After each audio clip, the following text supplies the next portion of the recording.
July 23rd, 2024, a mother and her son are just getting off a work shift that they shared at a nearby restaurant in Deer Park, Texas. This is within Houston, Texas metropolitan area. Hey guys, retired Lieutenant Todd Heaton here with Humilitas First. Here we see an armed hijacker running up to our victim. He has a firearm in his right hand and he tells her to get in the car. So this is spinning up to be a kidnapping. Instead, she closes the driver's side door. Probably our criminal didn't know the woman wasn't alone. Watching the suspect's face, it looks like this is the instant that he sees the 16-year-old beginning to move on his position. How long does it take for things to go from really bad to much worse? Just about 2 seconds. At this point, the innocent young man, who was just looking to defend his mom by throwing a glass bottle at the suspect, which missed, well, he realizes that he's been shot, and now it's time to create distance, which he does.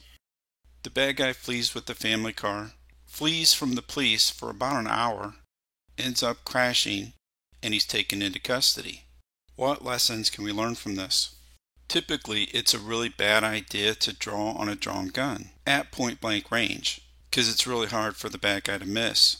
Now, in previous videos, I've shared 4 reasons why I believe you have to fight like the third lion on the ramp of Noah's Ark. Because of this incident, I have to add another.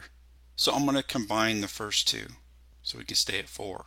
Number 1, the bad guy is shooting, stabbing, or clubbing you. So he's actively striving to cause great bodily harm or death. Now, also combined with, you believe, regardless of compliance, he's going to shoot, stab, or club you. A really good book is by Gavin de Becker. It's called The Gift of Fear.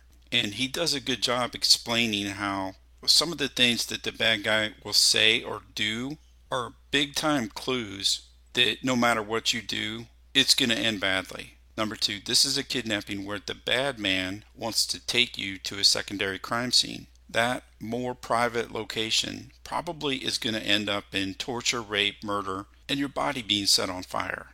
So that's non-negotiable. That's a time to fight. Number 3, the bad guy gives you a temporary blind spot, meaning he turns his head where you're outside of his peripheral vision. It's not the same thing as him fleeing the scene.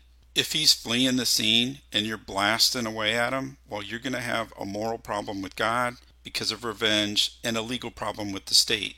So don't do that. Rather, the bad guy becomes temporarily distracted, turns away, and he gives you that little opportunity. He's still an active, imminent, ongoing threat.